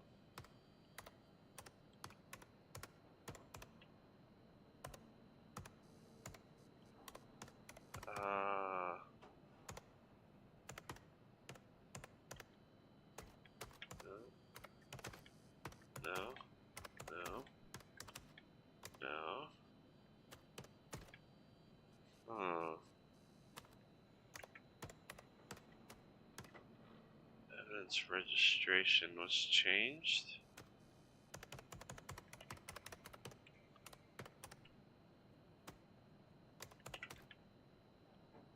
Yes. There we go. Name list is reverted to the previous version. Okay. H. I love that sound. It's like you've won an evidence room or something. Alright, log out and head back to your desk. Back to actual Evan. L for log out. Haha!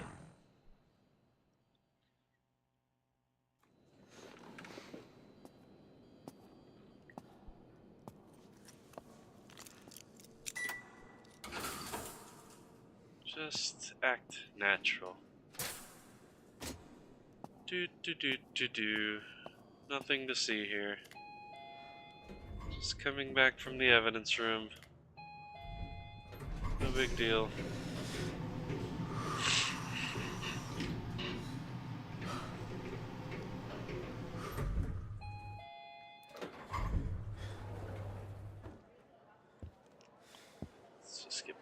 desk.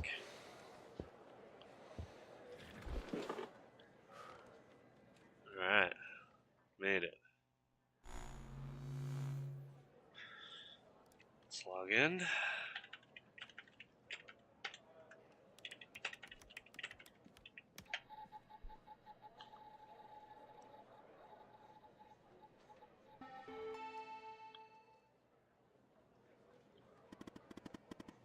What took you so long? You said act natural. Not that natural, Evan. So, the evidence from the facility case that you just made visible. Let's see what we have there, shall we?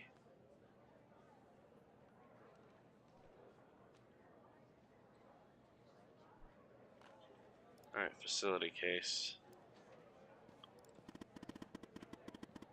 Drive looks a little damaged. Probably from the fire. But I wouldn't be surprised if they tampered with it too. Looks like it's going to take some time to recover the files.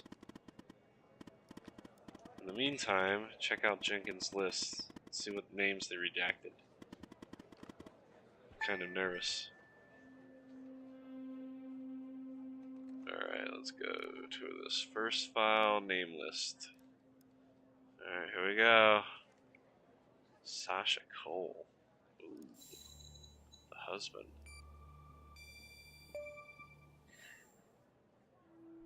Sasha Cole.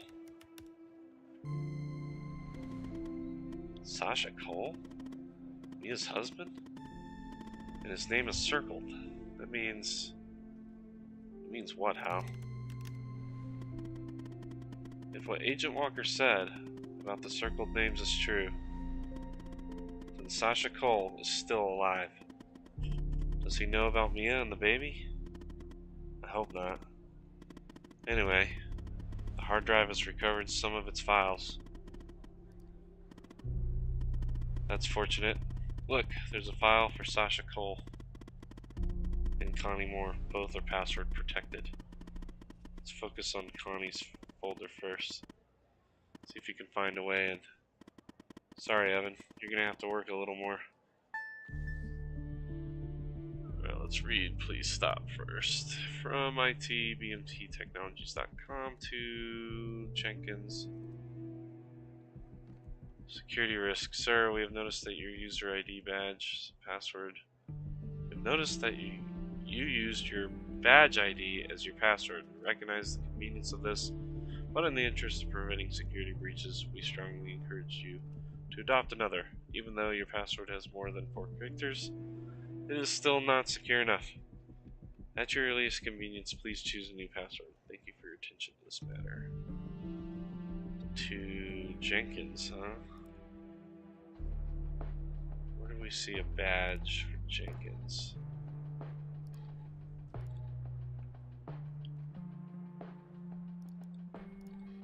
Did we see a badge for Jenkins here?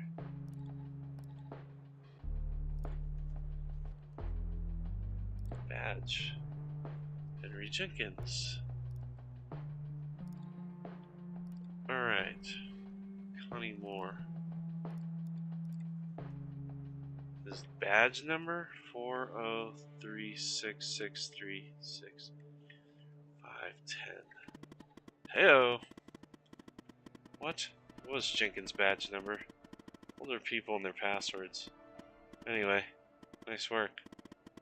Now let's finish setting the trap. I'm guessing there's something in Connie's file we can use to trigger the moles and lure the ghost out from whatever hole he's hiding in. A piece of information, an address maybe, something.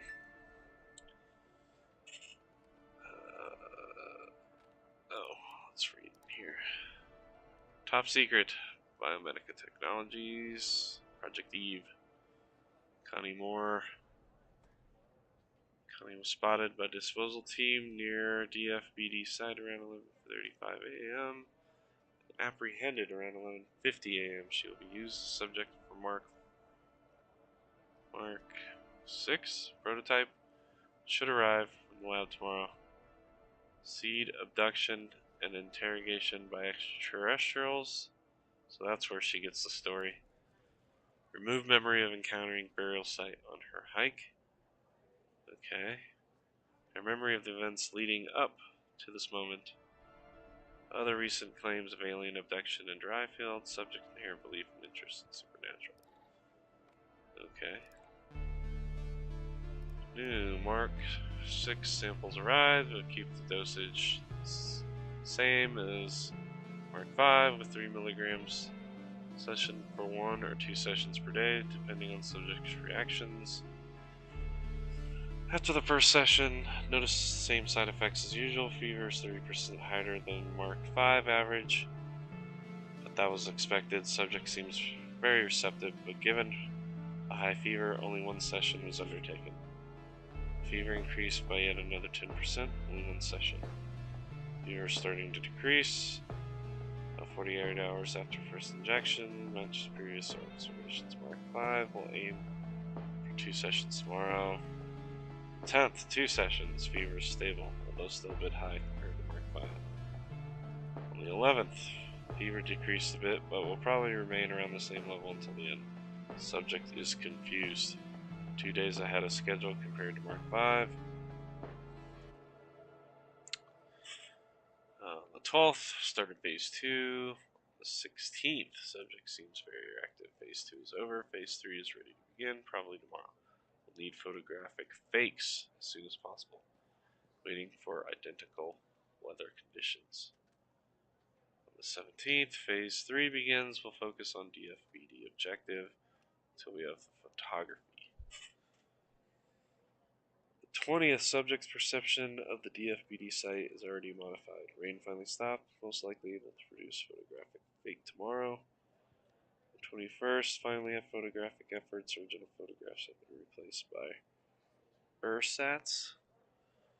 The 23rd, subject's memory of the picture is altered. Mark 6 shows at least 25% efficiency boost versus Mark 5.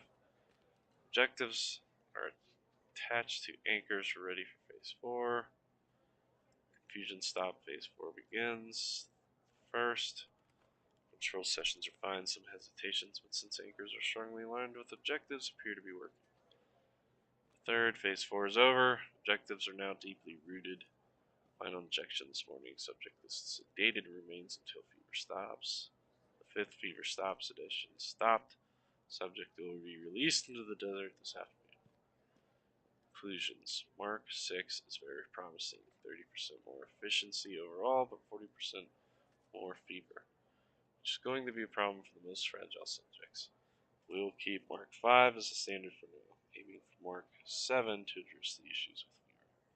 But all this effort they just grab people out of the desert and run all these tests on them. They couldn't just get some volunteers. Send the reports to the lab. Hey, an address. That's what they wanted, right? Find address for trap.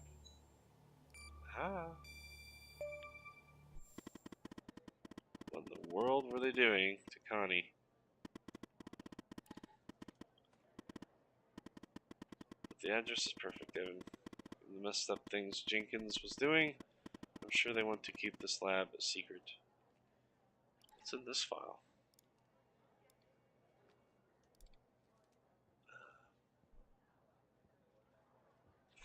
$40 366362051. Oh, so we can't unlock these, huh? 40 366362051. Nope. Ben Turner, same thing. 40 366362051. Nope. Okay. Now what, Hal? Now, it's time for phase 2. We have 2 agents looking for the ghost. Walker and Pendle. Time we put them to use. Let me check something.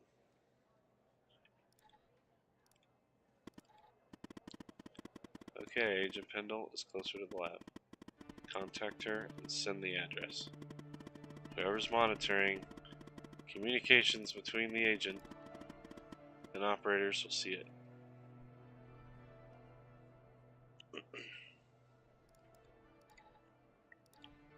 Alright, I think I'm going to end it here tonight. But I thought it was cool to show this off. It's just a totally different game experience. A really interesting story. I think we're over 50% through. I mean, I think we're easily 75% through. I think there's like one more kind of big overarching mission. Well, maybe two more. And if you want to see the rest, see what happens in the story, you know, like, subscribe, comment. Let me know if you want me to finish playing this tomorrow evening. I can jump in and sort of finish the playthrough if you're interested in what happens with the story. So basically, they're going to try and spring this trap on the ghost and get him and capture this guy who, you know, murdered the guy in the parking garage and then set fire to the lab. So, and he apparently has no ID. So the mystery deepens. It's a cool, really cool game. I know it's kind of short, and you know the puzzles. I wouldn't say they're really hard, but you know you'll poke around a little bit your first playthrough. It'll take you a little bit. Yeah, it's fun. It's a cool game. I really like that it's different and it feels like, I don't know, just sort of feels like a retro story, you know, vibe to it. It's got this sort of CSI X-Files sort of vibe going on. And yeah, I think it's really neat, and I like. It just drew me in, and I hope it drew you in too as you were following along. And yeah, let me know if you'd like to see more. So yeah, I'm gonna call it quits here tonight. And I will catch you on the next live stream.